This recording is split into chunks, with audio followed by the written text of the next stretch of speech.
the medical board, as well as the initiatives within public health and a few other places. So he does amazing work. Dr. Zach Worley is beginning his work in inpatient work. He's been doing outpatient with us for about 2 years now, and really excited and expanding his role. And then Dr. Mindy Trable is as well starting to move into some of the inpatient work, has been doing a couple of years of outpatient work. So that's the whole team.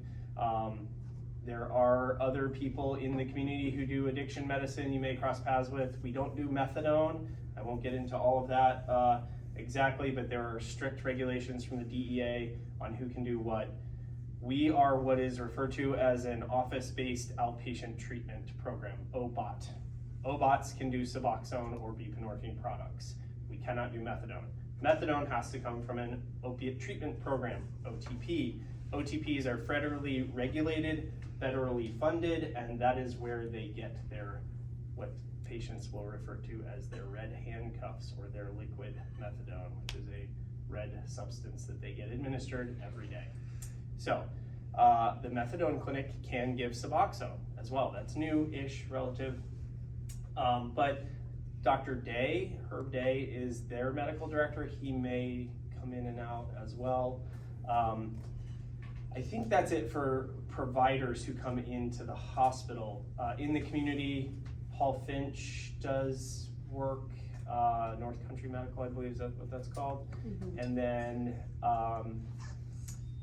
there are a few other places. TCC is starting to have a presence. It's kind of hit or miss if their docs will do Suboxone or not. Yeah, and again, it's pretty inconsistent. Not bashing them, I think it's new, and we've been at it for a long time. So super informal, like I said, no PowerPoint. Does anyone have any questions before I get started on what we're going to talk about? Okay, so why did I get invited? Because these patients, there are people. Okay, these are our most marginalized. And what got me into addiction medicine, this is not something I have a ton of experience with. I am fascinated by the power that the addiction disease process has. I didn't wake up that way. I'm not one of those crusaders who's out there. I had a front row seat for the opiate crisis at First Care, which is where I worked when I first left the military at Fort Wainwright.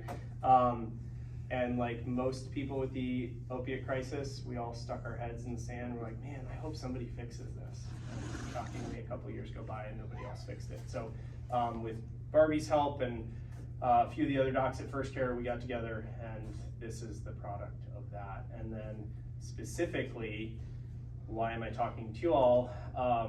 Dr. Brunner coerced me going and getting it's a powerful word because it's accurate. I was supposed to go to work at First Care on a Friday. Dr. Brunner is still married to the gentleman who is at the time my boss.